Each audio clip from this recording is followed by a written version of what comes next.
Are you trying to heal grief to have a brighter and happier life, but you keep getting stuck in the same cycles, or you just don't know what to do? Are you ready to get past these moments that just hold you down or make you feel like they're holding you back?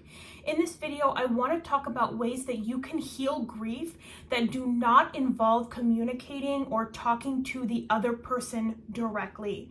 These have all been techniques that I have personally used, and they have really helped me on my journey, and they have really helped me connect to not only myself, but to the spiritual world and to others around me. So I want to help you with that in this video today. I do want to start this video off by saying that there are many different layers and many different levels to grief.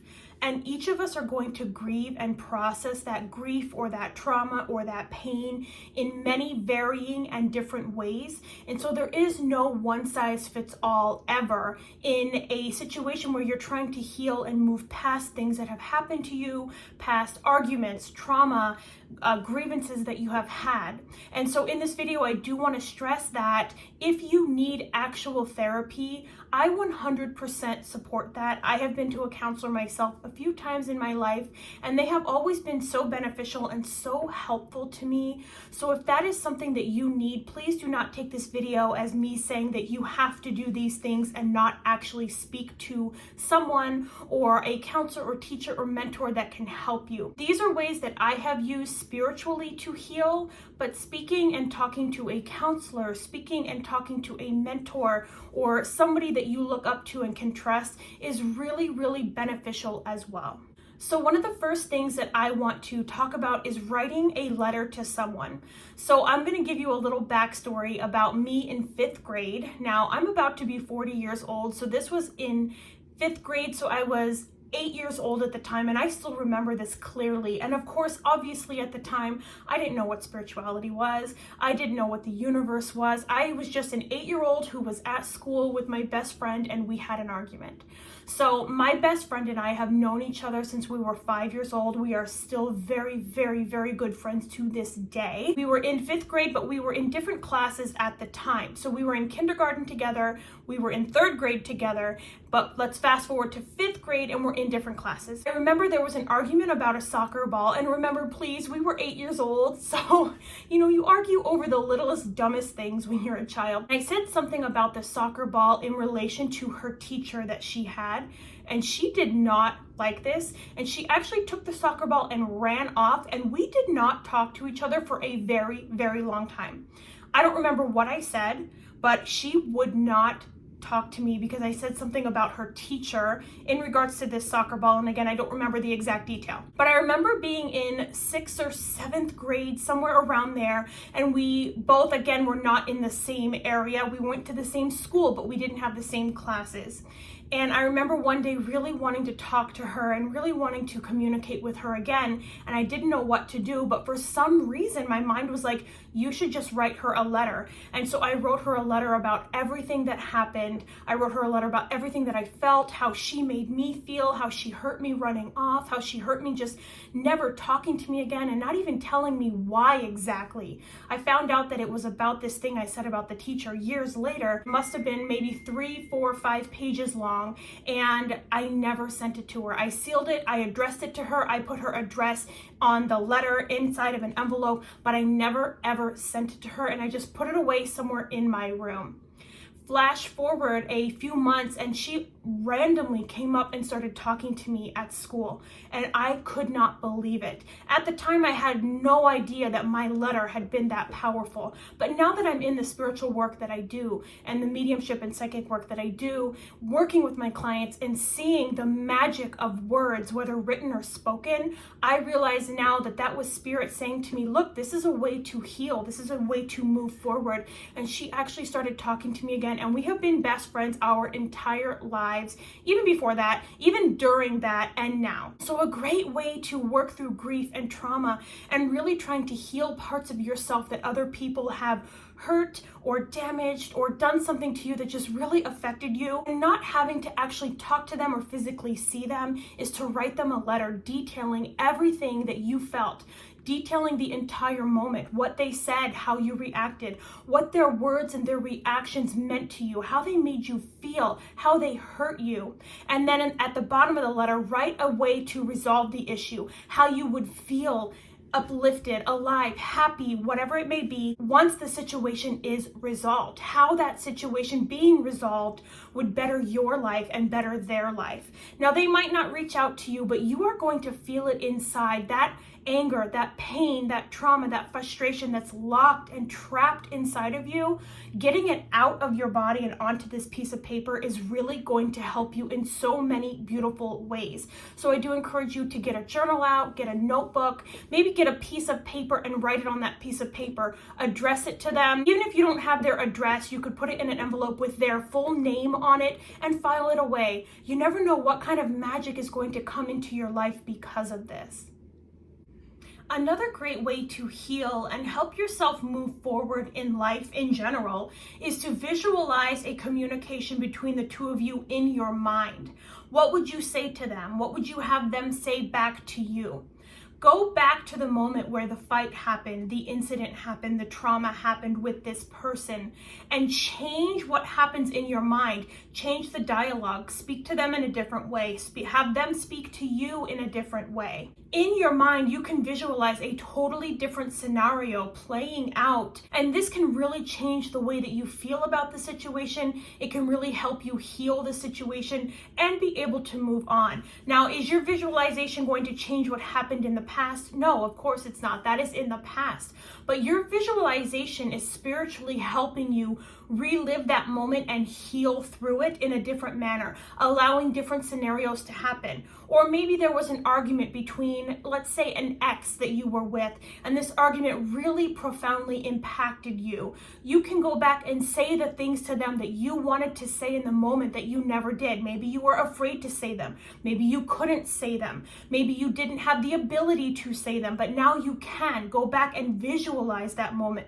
Say all the things you've ever wanted to say to them, even if it's throwing the F-bomb at them. Do that because it will make you feel better. It will help you to heal and move forward. Now, if you are throwing that F-bomb around, I do want you to understand that this process is meant to heal you and them. Whether they feel it, accept it, know it, that does not matter. You know it, you feel it, and you accept it. That's what matters. And throwing the F-bomb around is great to get that frustration and that anger out because you don't want it sitting in your stomach, causing GI issues or any kind of bowel-related issues, because that's what it does. Anger sitting in there causes those kinds of issues. Give them those F-bombs because you needed to in that moment, but you weren't able to. But then afterwards, send them love, send them gratitude, send them blessings. It might be difficult to do. Maybe you need to visualize 5, 6, 7 different times before you feel ready to send the love, send the blessings, and send the gratitude, because that is where the healing comes in. And take it from me, I know that it's not easy to give love and gratitude to somebody that has scorned you, somebody that has hurt you, somebody that has ripped your heart literally out. But the amazing healing that you go through when you're able to tell that person, even visually, it doesn't even have to be out loud physically or in a text, visually being able to say, I love you, I forgive you, I'm sorry for what I have done. It changes your life in so many different ways. So visualizing is a great way to heal without ever even having to talk physically or electronically via text to the person. You're just visualizing them as they were in the moment that they hurt you, changing the speech, changing the scenario, getting your anger out if you need to, but sending love and gratitude to them as well. Something that I have found that is really beneficial to your healing journey, up-leveling yourself, helping yourself to ascend, is including those that have hurt you in your prayers. And as I've said in the previous part of this video, visualization, it's not always easy to do that right away when somebody has hurt you. They've affected you deeply. They've traumatized you. And again, there's many different levels of grief. There's many different levels of trauma. And if you need to speak to a therapist or a counselor, I highly recommend that you do that as you need it and as you see fit. But when you're at a place where you can include them in your prayers, you can include them in your healing intentions, it not only up levels you spiritually, but it really makes your whole body and your whole heart just feel so much better. Somebody that has wronged you and somebody that has hurt you, they are not necessarily doing it from a place of their soul. Okay, our souls are nothing but pure, beautiful love. We love unconditionally from the soul. When we're in the body, the ego comes into mind. Other traumas affect how we react. The way we were raised affects how we react, how we talk, how we speak to others. And so really when somebody is hurting you, their soul is nothing but pure love. And when we understand that on a spiritual and deeper level, it is easier to include them in your prayers, include them in your healing intentions. Pray for them to have love and blessings. Pray for them to heal and have a beautiful and positive life. Not only is this going to help them, but it's going to help you in so many ways. That trauma, that anger, that frustration that is stored in your body, and yes, we store those things in our body, is released. Now imagine popping the top off of like a Pillsbury Doughboy kind of tin, and it pops like this.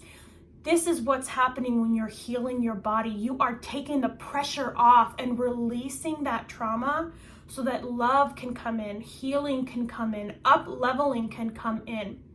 As I've said before, if you cannot do that right away, try little things to get yourself there. If you cannot include them right now in your love and healing and your blessings, maybe just say something as simple as insert their name, I wish them well. That's it. And then work your way to gratitude, to blessings, to love, because that is what our soul at the core is. It's full of gratitude. It's full of love. It's full of blessings.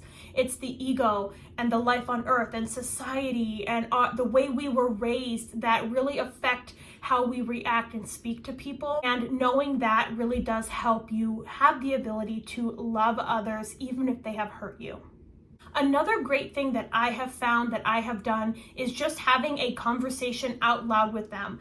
Yes, I'm talking to myself. Yes, it's out loud, but I do it in my home, in the privacy of my own home. Maybe I'm in the shower or maybe I'm doing dishes. I will just say out loud, insert name here, you really hurt me. You really affected me in this way. You traumatized me in this way. However, I want you to know that I'm okay now. I'm moving forward now. Things have changed for me now. I wish you well. I wish you love. I wish you blessings. I will just talk to them out loud as if they're standing right in front of me, as if they are right here. Sometimes I even envision them standing in my home while I'm talking to them. This is a wonderful and beautiful technique to do as well, because again, your words coming out of your body, they have magic to them. They have potency to them. And when you're saying the words, you're getting those negative or less positive, if you will, words and sentiments and feelings out of the body and into the universe.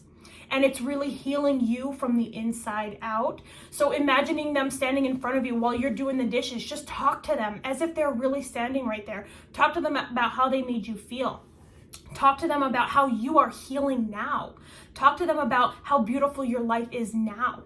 Talk to them about how you wish them well, you wish them blessings, things like that. It is hard to bless and wish others well when they have hurt you, but when you can do that, you are up-leveling on ways that we cannot in this physical body understand.